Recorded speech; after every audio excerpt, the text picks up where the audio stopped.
Woman, yeah. Everybody get your eating out. That sounded terrible. I'm going to use the term eating out right when I'm starting a Wonder Woman stream.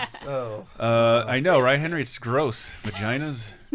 Sick, bro. We actually are live. Can you imagine how they do that on the island? I just got the update on my phone Island. that said our YouTube is live. Hi, everybody. Yeah, you go. Wing it, Hank. Well, hey, welcome to this stream. We just came back from watching Wonder Woman. At an Alamo. I have this. I got the sound. God damn it! I hate this whole life. And we're doing that at a. We saw it at an Alamo Draft House Theater, but sadly they let women in our screen. Boom. I tucked my hair under my hat and wore sort of a mannish jacket, and then I scratched my balls and called everyone bro. Hello, Baka is dumb one. Hey. We have your first question from the Laser Time Facebook community. This is a good thing to set things off with.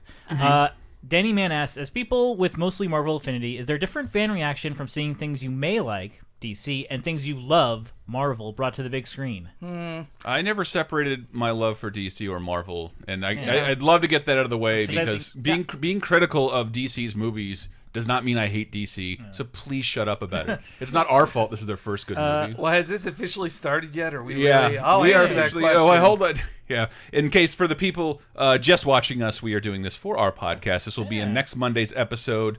The spoiler half. I shouldn't have to say spoiler, but you know, here we are, 2017. Yes, we're going to talk about our thoughts about Wonder Woman. Can you believe she killed Superman for real?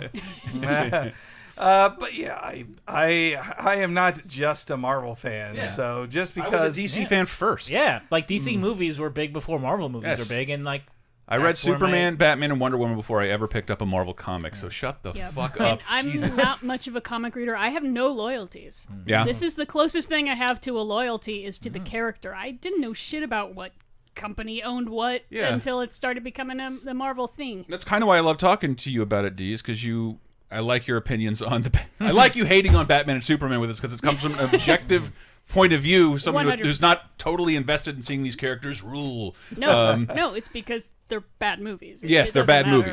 Yeah, I wish where they came from. They're not good. Yeah, I will say I wish I could be. Man, what happened with Zack Snyder's family is very horrible. So I don't want to be mean directly to him, but he doesn't deserve a movie. No, but Batman versus Superman, the film by itself. Yes. Separate from the filmmaker, was not very good, and I was not looking forward to Justice League.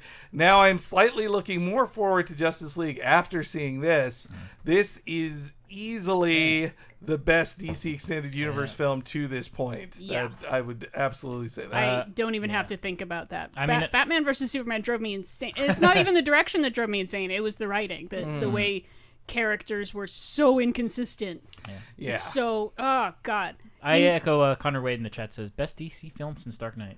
Yep. Yeah. Definitely better than Green Lantern. Or Dark Knight Rises, which holds up really well and is really good. I'm tired. I was hard on that film too, but holds up real fucking well. It's good. It's not great. I did find it cute that Green Lantern was in the DC Comics, like whatever their new opening thing to show all their heroes. Yeah, where's he going to show up, really? Yeah, wow. Well, I guess if Justice League the film is successful, he'll be the vision of the second movie of just like, okay, here's the major guy, we'll introduce the next one. That's what I figured. The space cop will come down at the end of the film. You got our attention. But I do have to give it, hats off to DC. Yeah. I think this was one of the harder characters to put on screen, and I thought they did it. They didn't go to, what's the island called? Themyscira. They didn't go there with a wink and a nod. It's like, fuck you. This is a giant other world where people speak in a billion different accents. We don't care if you have to accept this right now. We're not going to hold your hand. Kind of like the island from Lost. Oh, Dave, you had to do it. It gives people powers and it's protected and invisible. Yes. Yeah. Hold on, I'm popping out the you chat. You can only turn a wheel to get to the island. Woohoo! No, or a rowboat, apparently. I could see some Snyder slow-mo touches. Yeah, but yeah, for sure. And he's credited with a story, so he came up with part of that. I think they were deployed well. When the slow-mo started happening, I was like, hey. Well, I mean, I feel like they held back on it until it's like, we're having a big battle scene, and we want you to take in how cool this is. I thought it's the best. I didn't think there was anything else to do visually with making a superhero look cool, and this was amazing. Like in the 2 times they did it, There are 2 times. Yeah. It took almost 90 minutes to get to the first one. Yeah. That's my only Yeah, complaint. it was a while before she was truly like, here is my full costume, and here's me doing. In fact, that's my biggest things. complaint. The movie's too long, way too long. Yeah, it's And- 2 hours and like 25 minutes or so. Yeah. Yeah. I still have my headphones. Yeah, Well, we do have. yes. I mean, it's an origin story. Yeah. but I Yeah. feel like they moved that along nice and fast. And probably the best origin story, I would say. Well, that's since the- ever. There it is. Finally, Jesus Christ! I watched some of that last night. I had to. Well- Which, speaking of, I should have. Oh, I've got my Wonder Woman underoos on. Dirty Diana. I loved my underoos as a kid, and they make them for grown-ups now. Awesome. You people in the watching this live are getting quite a treat right now. Diana's arms. Jacked like Gal Gadot. Connor waits his after Those are the Suicide God Squad. killers. My blame went from Snyder to Warner executives. Warner has been terrible recently. I got an epiphany in there. I'm like, oh my god, we're gonna know how bad Warner is because Joss Whedon is going to tell us. He will tell us in a few won't months. Be shy about it if he. And I was like, isn't, I was just, we're not going to get Batwoman. Whatever has happened with every one of these DC movies is going to happen to him in the Justice League reshoots. Well, he was going to do And Batgirl. Batgirl. not We're not Batwoman. going to get it. But so, yeah, I'd say the big difference between this movie and Batman v Daniel. Superman is that Batman v Superman tried to be like 8 different movies at once. It tried to be a sequel to Man of Steel, but also a first Batman movie, but also a last Batman movie, but also a prelude to Justice League, but also a trailer for 5 other films. Yeah. Yeah. This thing was like, this is the Press kit in the middle. Willie, I remember you saying that. It was so funny. But this one is Wonder Woman's origin. It is just solely focused on Wonder Woman's And origin. no one else even appears. No. And you get an email to Bruce Wayne, and that's it. Like, Could be a different Bruce. what I love Like is maybe a Bruce who just likes to click photos. I mean, that's it. Other than the name Wayne, like nobody else enters into the film, and I only that's juxtaposed with how bizarre it was to. I've seen every fucking Marvel movie, people, in the theater. Yep. I never saw a trailer featuring the character who was about to be introduced in the movie. that I'm was about to see. weird. Yeah, it was a little weird. There's a new Justice League trailer attached to it with Wonder Woman in it. Well, I just almost wanted to elbow Henry like, I don't think she dies in this movie. well, in a few months we will. In November we will be seeing Justice League. But Connor, I have never seen Spud in another that was film, Yep. including Train Spotting 2. What the fuck, San Francisco? well, actually, Spud, he is in Snatched. He's in Pearl Harbor. well, his Yeah. character Okay, in fine. Snatch is the one that Vinnie Jones drags out of the side of his right. car. He's like, "You're not telling me porky pies, are you?" Daniel Tree says I was really surprised by the lack of Easter eggs in this. And no stingers. Yeah, no stingers. No I stingers. hope we walked No, out. I searched that at the end of every. I'm like, all right, I'm in the post-credit sequence. Search, is there a post-credit sequence for this? It seems like Marvel's the only ones who do it anymore. And yeah, I loved the setting. So it was a big change from Diana's. Which they only call her Diana in the movie. They never say Wonder Woman once.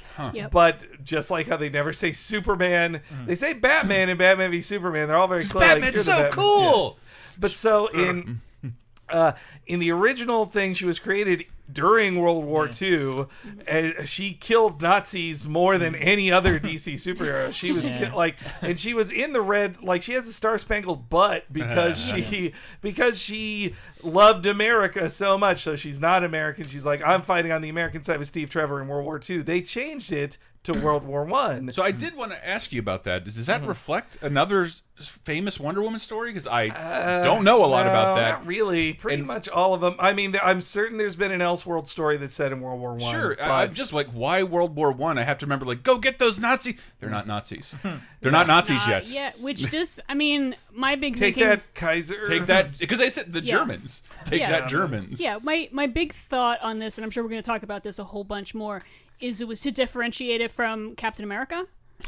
But this was very Captain America. Yeah. Huge chunk of this Stylistically, movie. I thought it was very I thought it was similar to- actually more Thor. And with also- gender swaps. Well, there was a lot of that too, with Well- the fish out of water stuff. But then, of course, the whole idea of like, I'm going to stop the God of War, and now there won't be any war, and it's like, bitch, you better be back in 20 years. Yeah, Because well, they're going to pull this shit. that was a question I had in Batman v Superman, that they seem to imply that after World War One she stopped doing stuff. I was like, so did you Yeah. sit out World War Two? It's not Yeah. nice. Don't What do that. would have So get what would have brought you computers. into that war?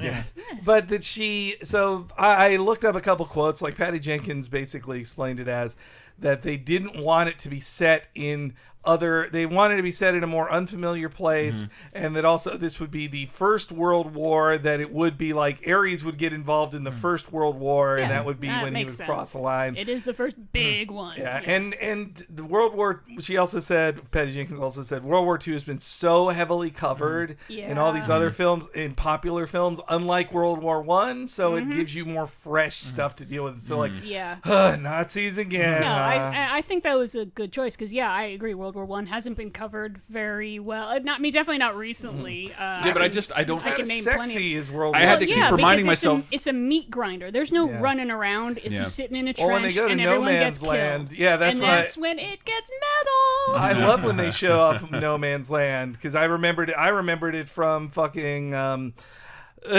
Blackadder Goes Forth. Like, that was the first. In American history, because we barely were involved in World War One. In school, they don't really cover it that much, So I learned in Blackadder Goes Forth, but just they're like, it's no man's land. You can't leave here. We're just on two sides shooting at each other endlessly, and it will never stop. Like, boy, this sucks. But I want to see that question. I was going to say that, John, because I had to keep making the distinction in my head that these aren't Nazis, these are Germans, and I don't have a clear idea of what the Germans were like in World War One. I mean, they were. I know their motivations were naughty.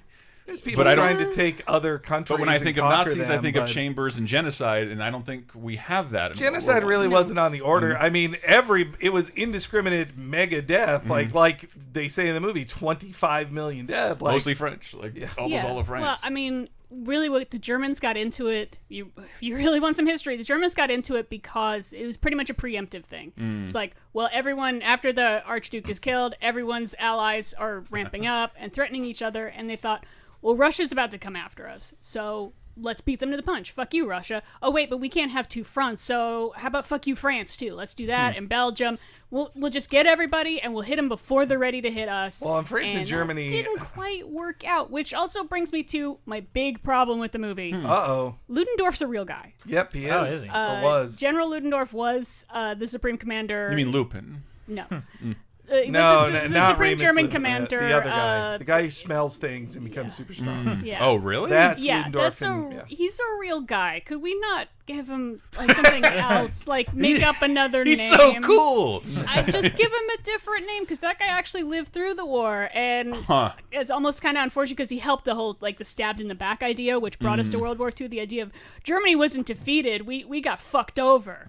So. But in the DC universe, he was stabbed to death by Wonder Woman. That's what happened in there. On top of a 1911 air traffic Was there also a Dr. Poison in World War One?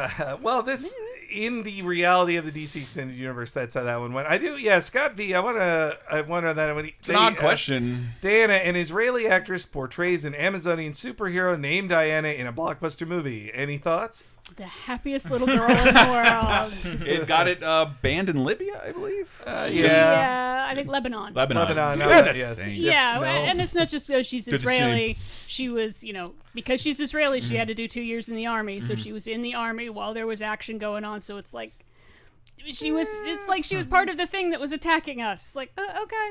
No, I can understand that. I will say, as someone who doesn't know many other Dianas and definitely don't hear them in movies, I kept almost going like, huh? Like, they say Diana 100,000 times. The movie starts with a voiceover, but the first word said by a person on screen is Diana. Like Diana. What?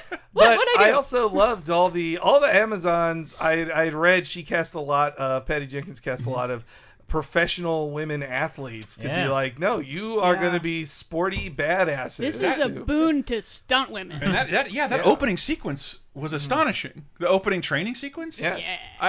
I don't go in for the sandal and loincloth, not 300, but I don't like those fucking movies. I don't like horses and swords. I'm like, but this is fucking astonishing. Yeah. This looks great. That woman who did a literal backflip off of a horse while shooting an arrow upside down and landing on her feet looked fucking real. I think that was a real person doing that. There were tons of cool things like that in it. The action was really good, and they twisted a bit of the Wonder Woman origins, but it's always, her origin has always been a lot less set in stone than Superman and Batman's. Like, Superman and Batman have always clearly been Superman, Krypton explodes. He lands on Earth. He's raised by humans, and he becomes Superman.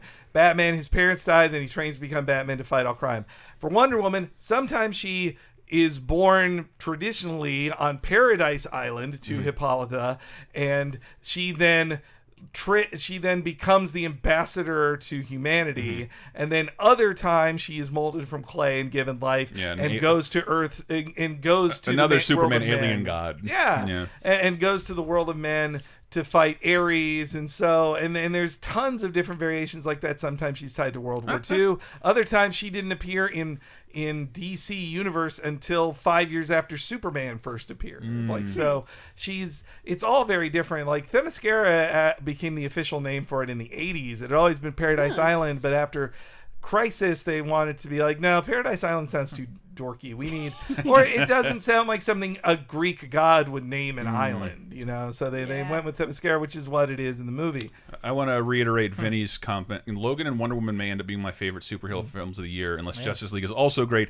I do think it's bizarre. Usually Marvel is the one way out in front, but like, it's in between Logan and Wonder Woman. Both films I enjoyed more from studios who have made complete garbage. I mean, repeatedly. Guardians 2 was really good. It was, but I still like Logan and Wonder Woman more. I don't know if I liked Wonder Woman more than Guardians, but I like Wonder Woman quite a lot. Like, here's the Gal Gadot did an awesome job. Gal Gadot is amazing. Well, I definitely want to talk about that. But the fun stuff in Guardian is more fun than the fun stuff in Wonder Woman. The action sequences in Wonder Woman, Guardians can't hold a fucking candle to.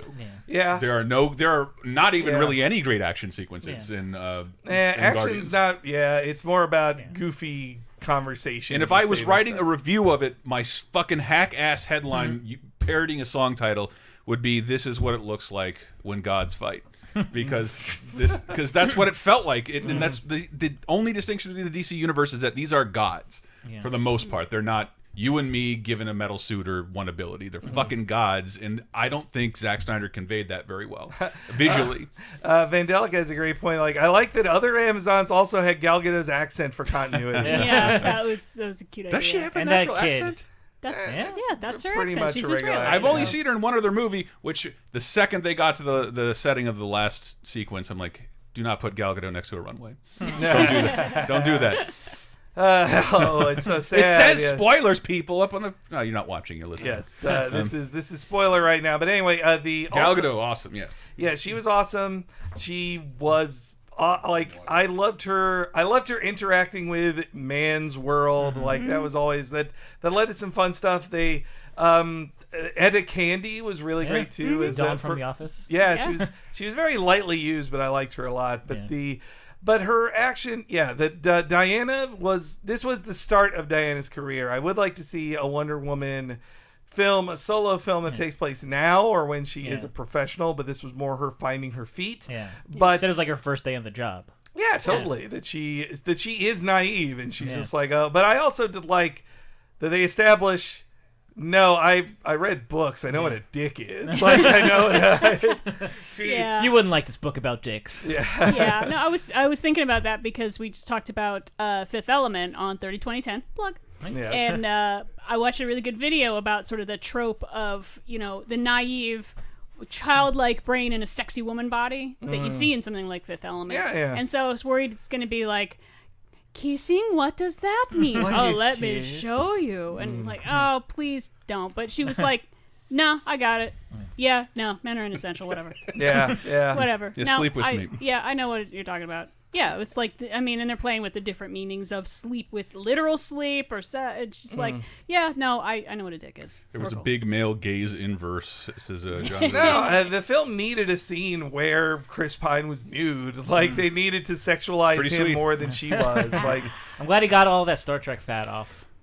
Well, that's the true, thing. yeah. I didn't see Star Trek Beyond, but he was I starting saw to become very. Kirk Black Pariah Shatner named it puzzle. Born Sexy yesterday. That's the thing of the video. Yeah. The name of the video I'm talking about. He is becoming William Shatner to me. Chris Pine in the second movie, he got a little chubbier. In the second movie, he's funnier. And now I love this version of Chris Pine. He's really funny. We know now. I loved him on I loved him on SNL this year. His song about like I'm Chris, but not that Chris, and not that one, and I'm playing a guy named Steve in a movie like that other Chris did, but it's a different. It's World War I. Yeah, it's not. There's Captain Steve Rogers, and I'm Captain Steve Trevor. JJB Sterling says also that and the RuPaul's Drag Race sketch. Fucking fire. JJB Sterling says also, is it in Chris Pine's contract to ride a motorcycle in every movie? Yeah, I think he must. He might insist on that, but just that. Also seeing Pine in it, that he was almost Green Lantern instead of Ryan Reynolds. I was like, man, you would have been so much better. Like Ryan Reynolds wasn't like. Green Lantern's not supposed to be that funny, and Chris Pine is just funny enough, and not a winking like, "Hey, this is great." He's the Natalie Portman to this universe. It's so strange. And Ryan Reynolds, like, I don't think his heart was in it. Like, he's like, I wanted to be Deadpool, and I guess I got to do this. Well, he did meet his wife there, and they're still together. So you know, that's right. If Wolverine had fucked up so hard, he would have been Deadpool and never done that fucking movie. Yeah, but Chris Pine, too, I'll give him props because I bet there were some dudes who were told, oh, you're going to be the one-off love interest in Wonder Woman. You're a secondary character to this woman in it, and you die at the end. Again, spoilers.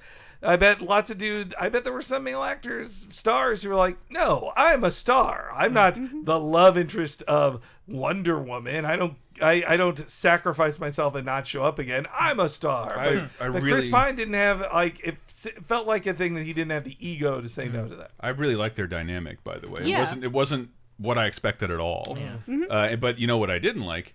Any of their other friends. They didn't need to be there. They didn't do shit. They didn't do anything. The movie is 2.5 hours long. We waste time on their introduction, scenes between them, and they don't help. And they don't do shit. I'm looking at the Wikipedia page for Wonder Woman, and like they're not even canon Wonder Woman characters. Like, I mean, I'm not that mad about it, but it's like if I had to cut anything, I would have cut all that shit. Yeah. Because they don't do anything. The marksman doesn't shoot. I think doesn't he like learn to after that? After finally seeing him shooting and killing like a man oughta. Did we need to introduce a war traumatized marksman in a Wonder Woman movie? Yeah, when Steve Trevor goes like, "Oh, let's we're gonna need to get a team together." Like, no, we don't need it. I did have that thought too. Like, we don't need to get the team together scene, especially for people we can't actually see again. Yeah, and in a bar, I was like, boy, this is really cliche. Aren't you glad they all lived?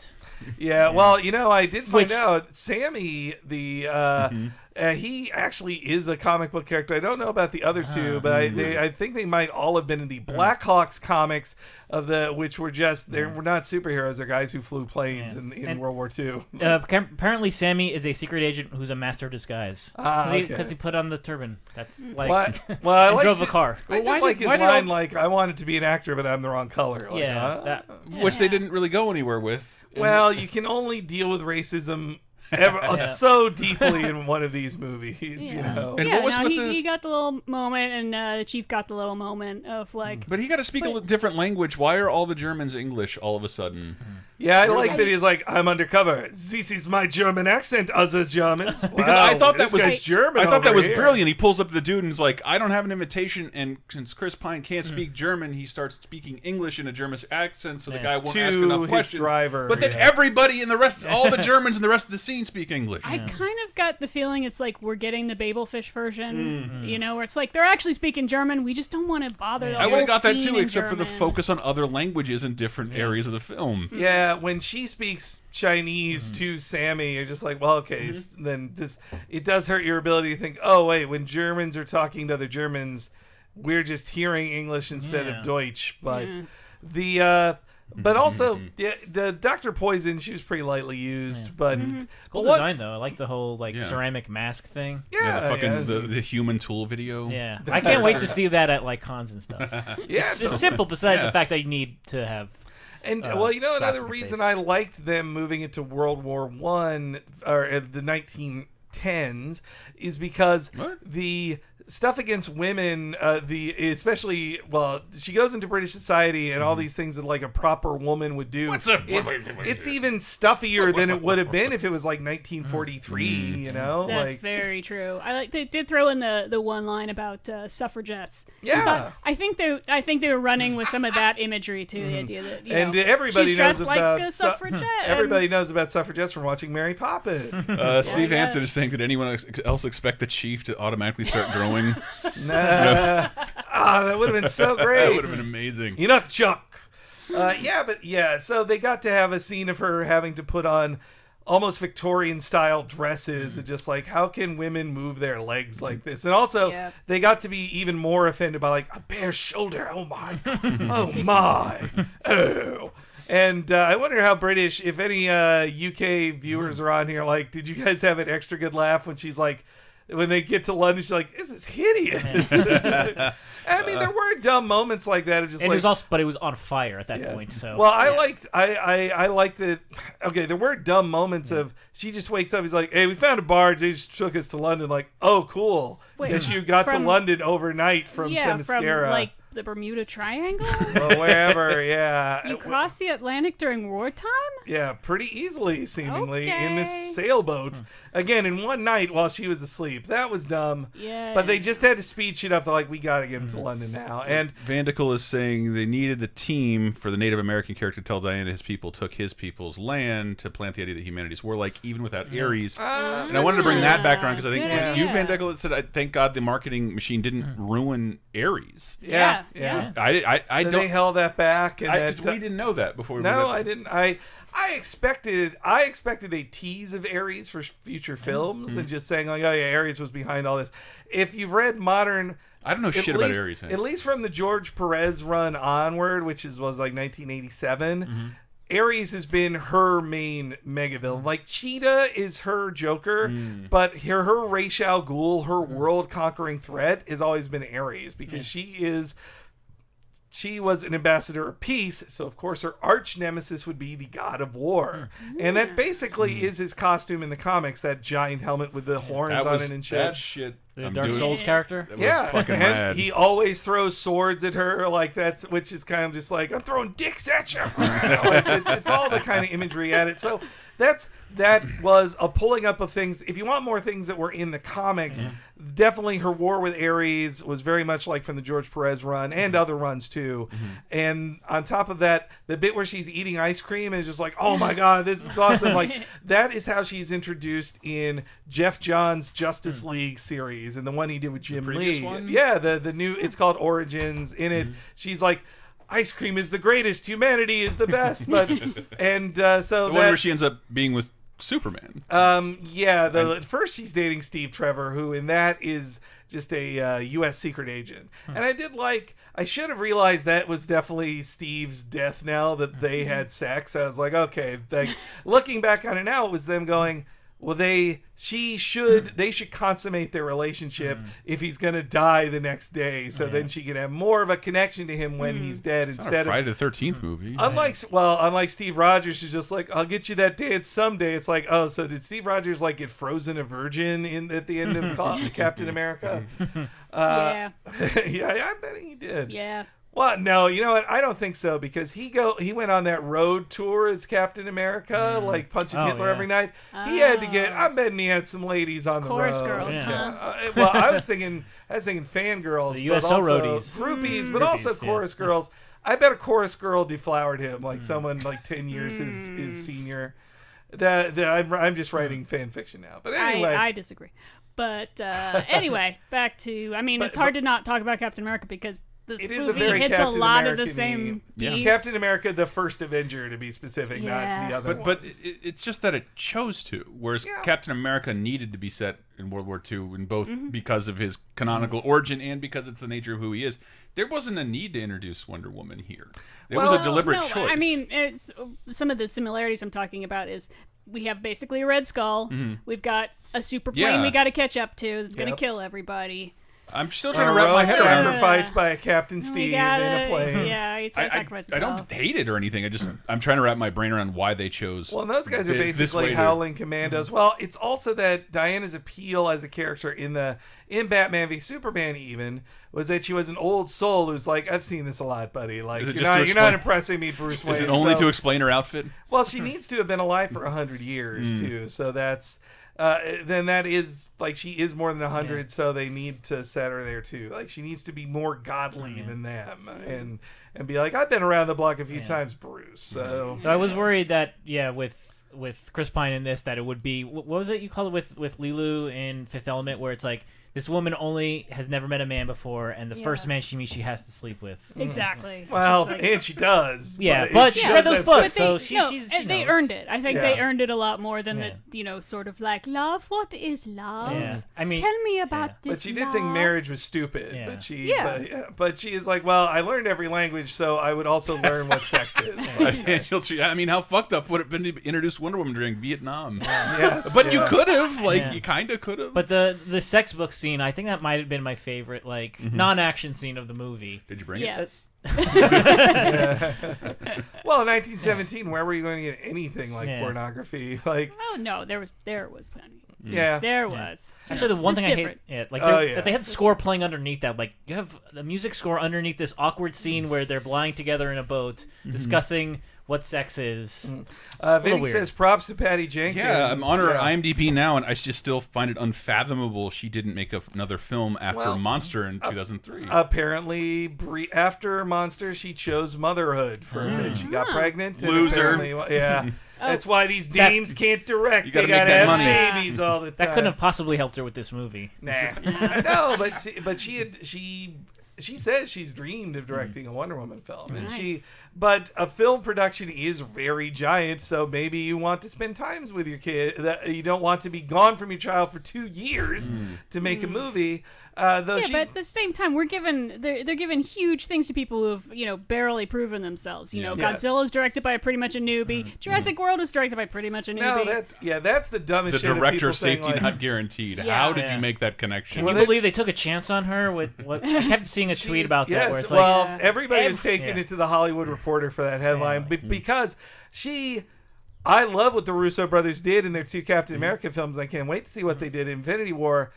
But they directed episodes of Community. They had never even done a movie before. She had done fucking Monster 10 years ago, over 10 years ago. 14 years ago. Yeah. Patty Jenkins is very well established, like much more established than guys who directed Community or fucking Mark Webb who did 500 Days of Summer and then Amazing Spider-Man. What a great Yeah. choice. Yeah, I just His want to name point was out. Webb. That's true. Mr. H makes a great point. I noticed this too. That after the battle, soldiers are picking themselves up and they're fucking kids. Yeah, that They're was all good. like yeah. these 17, 18-year-old looking guys. yeah. It's like the That was whole point brutal. is this Yeah. is. It felt this like they is who- realized, like, oh, what are we doing? This is who this war is about. This is who dies besides the men and women and children. Well, It's fucking kids go out there and kill each other. and so that's something too. I'm wearing my Superman shirt because I don't think I own a shirt with Diana on it. If I do, I think it's dirty. It's in the laundry. But Diana was all these things I wish Superman was, and he wasn't. And like Superman does save people in the DC extended universe, but it's like begrudgingly. Yeah. And there's all these. Here, we did it. We're done. Every time he saves somebody, he's like, why are they even complaining? God, it sucks.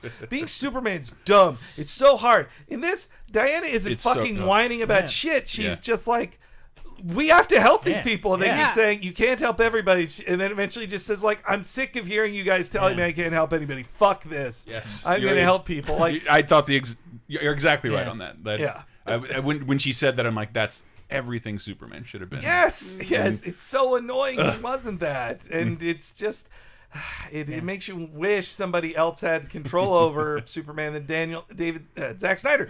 But also that I think Patty Jenkins maybe didn't have the problems with Suicide Squad were similar to the problems with Batman v Superman, and I think that's also just a sign more of executive meddling Yeah. and editing that even can't be blamed on the director, but maybe after the bad critical reception of Batman v Superman and Suicide Squad, maybe they took a little step back and were like, let's not over-edit this to death to try to get everything in it. They still seem to like share a color palette visually, Yeah. but this is not a bleak film ever. Like, Though you have way more reason to be bleak in the Yeah, in fucking World War trenches I. of World War I than you are in modern day life. We've been here a year and we haven't moved an inch. Like, holy shit, yeah. Yeah, Trench and warfare. John W.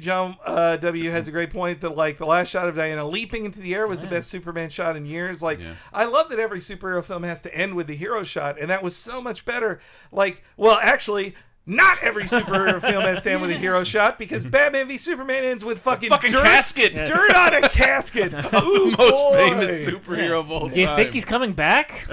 Okay, Film. and Dave Rodas has a great point. This is the first one after Jeff Johns took over as the boss of DC Films. So I think Jeff Johns definitely had a bigger touch on this, at least in post-production. It's interesting. So yeah, that's what I'm dying to figure out, because we heard a lot of behind-the-scenes shit on all the movies except this one. Yeah. Or I did hear shit and like it turned out not to be true. Yeah, I had heard not great things ahead of time, but like, and yeah, we are unfortunately partially to tragedy, but we are hearing about issues with Justice League of like, no, we got to reshoot stuff now, and Joss Whedon's doing it. What sounds like a lot of reshoots that you have to hire an expensive director to come in and do them. And also to get movie stars back, like, no, come back, we got to film stuff. Though this film did have reshoots. I just read this that Gal Gadot was 5 months pregnant during some of the reshoots, and they couldn't make a costume obviously for it. They had to hide it, so they're just like, look, your tummy's green screen, and we're just gonna take her away. kidding? Oh, wow. So in some of those shots, I don't know which ones. Like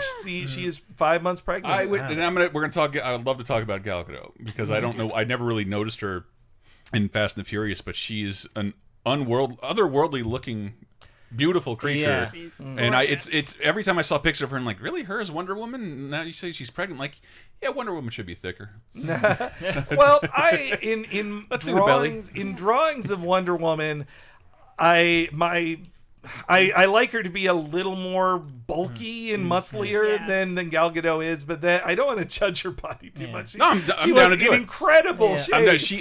I think she was fucking amazing. Like, she was just fun to watch, and especially this fight scenes. I think Mr. H said it earlier.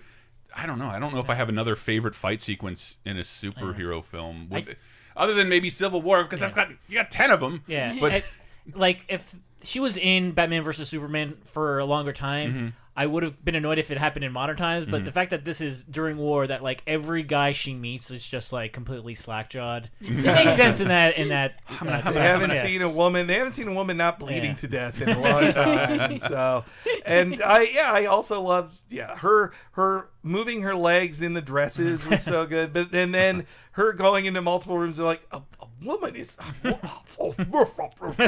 but I realized they kind of fucked with us on that at the end when it turns out spoiler that Thulis is Ares, and when she first walked in the room and everyone's like, what, a woman? And he's sort of like, what, hey, who? It turns out he's not going, a woman, he's going, fuck her. Shit. Oh my God, the chosen one is here. Oh boy. Him destroying the sword was such a cool shot too. I love that. They'd set up the sword so hard. And then goes back to like when her mom goes, oh yes, the God killer, I'll show you. It's this sword. Like, and I liked that reveal, but I will say Murder, She Wrote rules got me of like, no, wait, that's Remus Lupin. That is a famous actor. You're not nobody. You're not nobody for a few scenes. I'd like to help, but I'm going to go away from the entire movie. For a minute. I'm just setting up now, but I'll go away. And then when he shows back up, I'm like, up, knew it. But the real guy, when she has the fight with him, the film got me of thinking like, oh, I guess that's the end fight scene, because in shit like Catwoman, an Elektra, and also in the original Captain America 2, a fight that good, which was a good little fight scene, they would have been like, that's enough. We don't need we don't need to spend more money. This was a good enough fight scene. So then when they go balls out with like, no, this is a fight scene. This is a big action scene to end the movie. John Wheel goes, Gal Gadot brought it. I got chills from her reacting to Steve's fate in the plane. Yes. Like, what a fucking earned sequence. Yeah. So a little weird that like, oh, now I know love. You had your mom die in your hands. Remember when you cried about that? But it wasn't about loving another man. It was about loving humanity. She never had romantic love before either, and she was real sad about her aunt's death. Yeah, she was really sad about that. And I was going to say, I think you were right, because I was wondering why are they giving Danny Houston super poppers? Yeah. And I realized, oh, yeah, it's so they can have a decent fight scene instead of her just coming up, kicking him in the face, and then killing I think him. that was the only like ridiculous thing in the movie that I was like, come on. We didn't need that. But, it was a good fake out, too. Do you think, that's a good enough, though? Because even when he did that, and he's like, it It doesn't matter. She just deflected a mortar shell. I don't care how much shit this dude snorts, how much PCP this 60-year-old guy takes. But he can't deflect a punch from Wonder Woman. The when Steve dies, she's also tied up in a way, which again is such a cool. It is a Wonder Woman gets tied up a bunch. That is in her origin story. But it was they covered her body. Yes, it was not.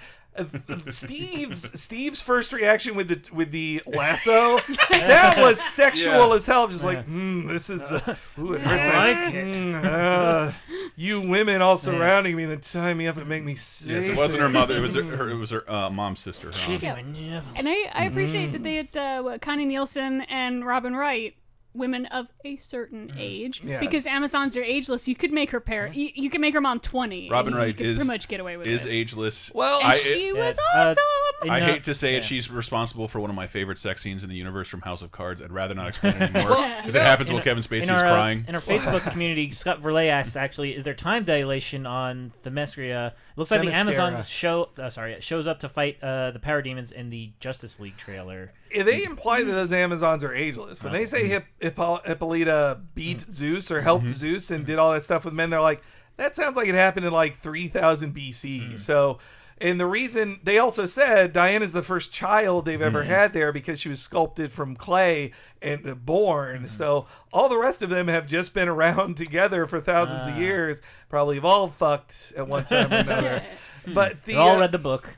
But also, this was the thing I had read, that in this movie, this is the first time a live-action or animated Wonder Woman hasn't had earrings. She doesn't have any earrings. In the old show on Linda Carter, she had red earrings. Not practical. And on Justice League, she had in the Justice League cartoon, she had star earrings. It's funny. I just noticed the earrings last night when I watched an old episode of the TV show. The Linda Evans version. The Linda Carter. Who got a special thanks in this movie. Did she really? In the credits, apparently. I read that she couldn't do a cameo in the movie because she was too busy on her cabaret tour to film, which I'm just like, how busy is that? Like, that feels like you made an excuse or something. Oh man, I loved that show as a little kid, and then watching it again, I laughed my tits off. Yeah, it is so goofy. In fact, the particular episode I ended up watching is about Wonder Woman stopping a hypnotic rock star flute player played by Martin Mull. Wow, this man. happens, and she ends up not like taking him to jail. It's like, oh well, you've used mind control powers and a super weapon, but I mean, you sort of had good intentions, but not really. So we'll just make you think about what you did. Well, and he's like, okay. He's wearing cool like Elvis jumpsuits. It's so awesome. I believe the first season is set in World War II, and she is Steve Trevor's secretary in this, which they allude to when he says, "Oh, she's my secretary." Like, so that is another illusion. Same with her. Connor Wade said Jethro Mole. Oh, that's great.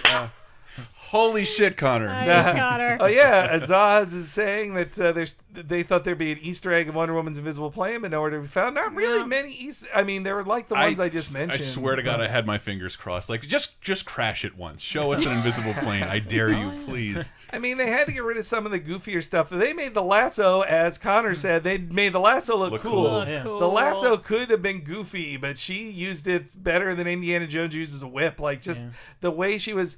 That's something else I'll say, too, that I was a big-ass hater on Superman killing anybody. I could not stand it. I couldn't stand that Batman and Batman v Superman used fucking machine guns on his car to explode people.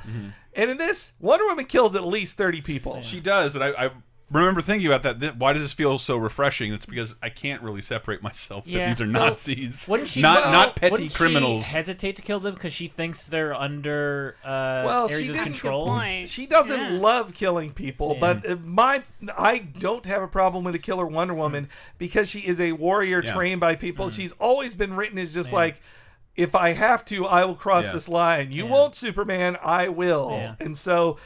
I don't mind her killing people. It comes much more naturally. See John's coming.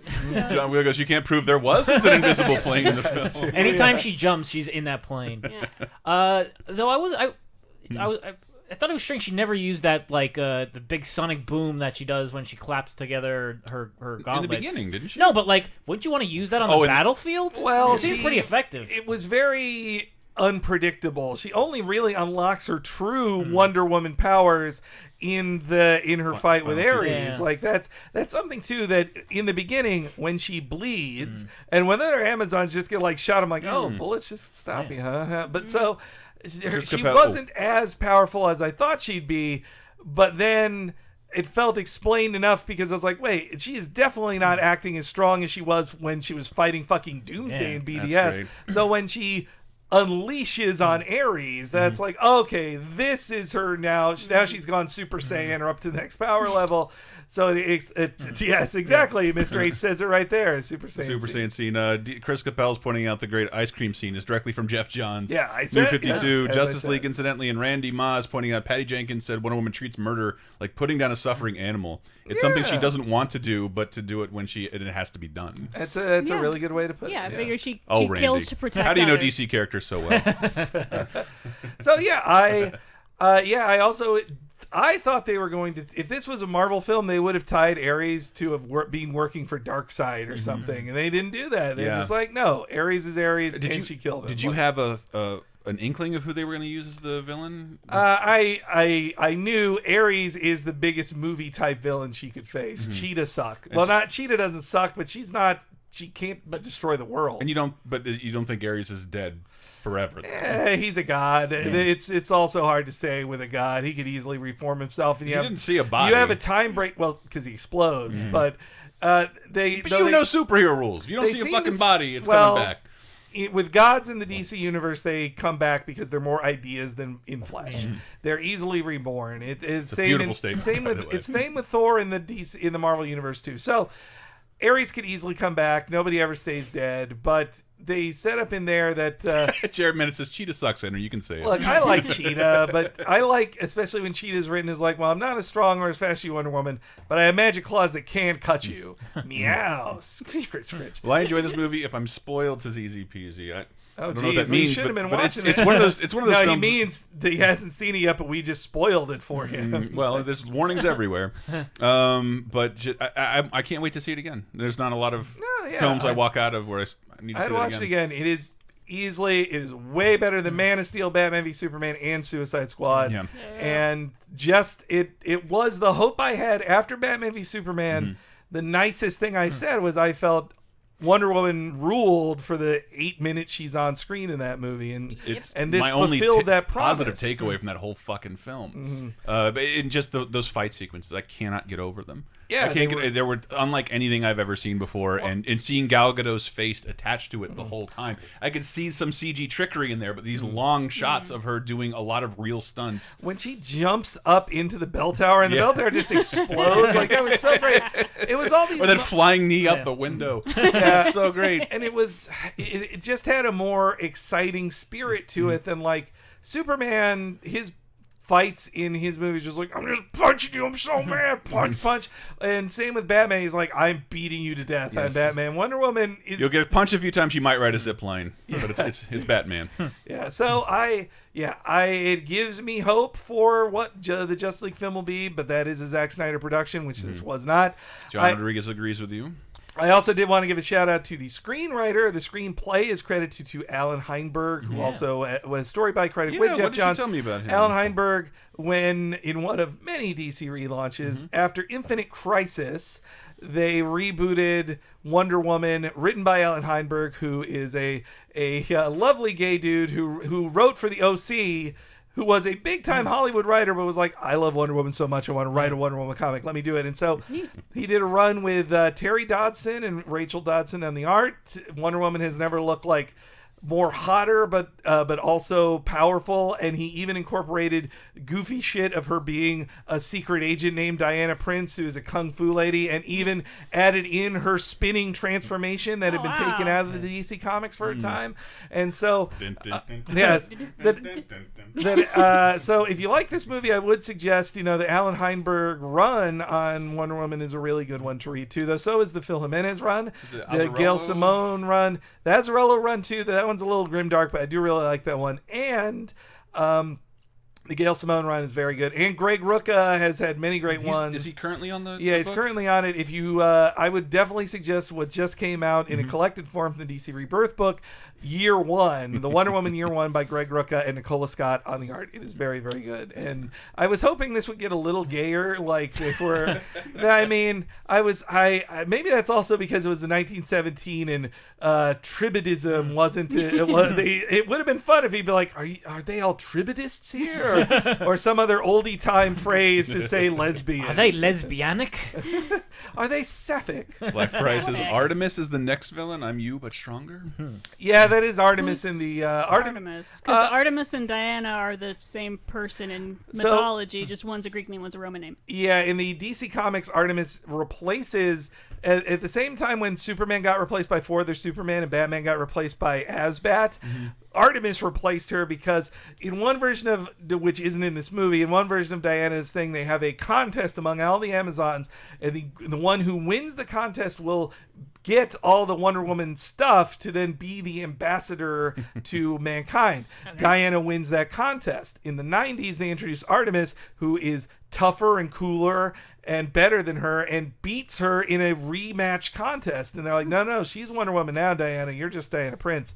You lose the lasso, you lose the bracelets. You're still as powerful as before, but you're not Wonder Woman anymore. Then Artemis eventually dies, and Wonder Woman replaces her. Guys, we have to close this out. This has gone way longer than I thought. I don't feel like I'm done talking about the movie. Just really, I don't know. I really enjoyed it. It's nice seeing what I consider a very classic character being revitalized to the screen like this, and the first big female superhero film, I guess. And the first one that worked, that's for sure. I mean, Well, Supergirl sucked, Catwoman sucked, and Elektra sucked. And I make the criticism of those movies, they weren't part of a larger universe. Nobody was looking out for their better interest. They wanted to capitalize on a trend as fast as possible and made a piece of shit garbage with like just basic boom mic continuity errors riddled throughout. They are not quality films. And there's two big differences with this compared to those three films as well. This is the first superhero film starring a woman that is directed by a woman. True. And it is the first, this is a sad fact, but this is the first film a woman has directed that has an over $100 million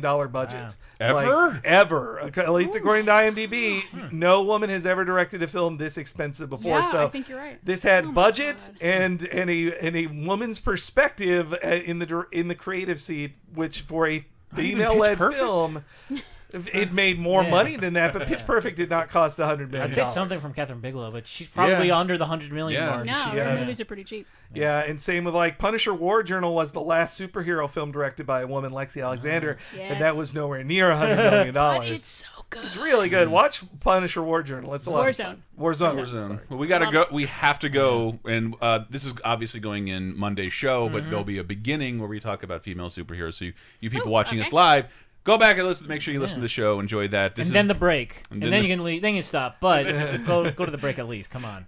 No, we need those metrics. Listen to the whole thing. Steven's right. I do hope this means a Black Widow. If this is a success, I hope it means a Black Widow movie will happen fast. A lot is riding on this to be a hit. I hope it is a hit over the weekend. I want Captain Marvel first. Well, I mean, it is first. I don't care that much about the Black Widow character. I like Captain Marvel, current Captain Marvel, way more. And Brie Larson.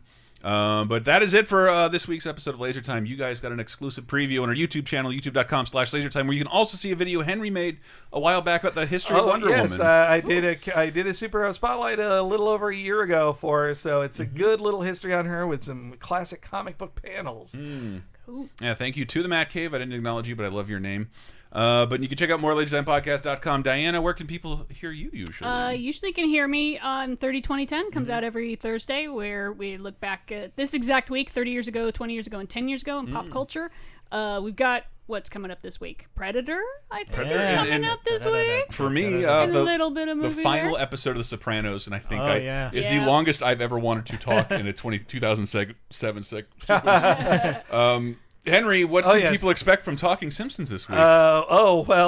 This week, boy, we had a very spirited debate in the comments, but on the podcast it was Deep Space Homer. We talked about the wonderful and outer space one. So next week, the one this week, I'll just say it live on here. We did Duckman, guys. Hey. We did Oh, wow. a Duckman episode. Are you podcasting at? What the hell are you podcasting? So at? happy about it, and a really good choice. So if you want to be caught up on that About Face, watch the episode About Face. We didn't do the pilot. We did the best season 1 episode About Face. So look it up, Duckman About Face. It's just on YouTube. It's easy to watch. It's on YouTube. And Thank you just guys so much. keep watching the skies for more cool Talking Simpson stuff too. And Bonus thumbs time, up to patreon.com/lasertime. Thanks a lot, guys. We do appreciate your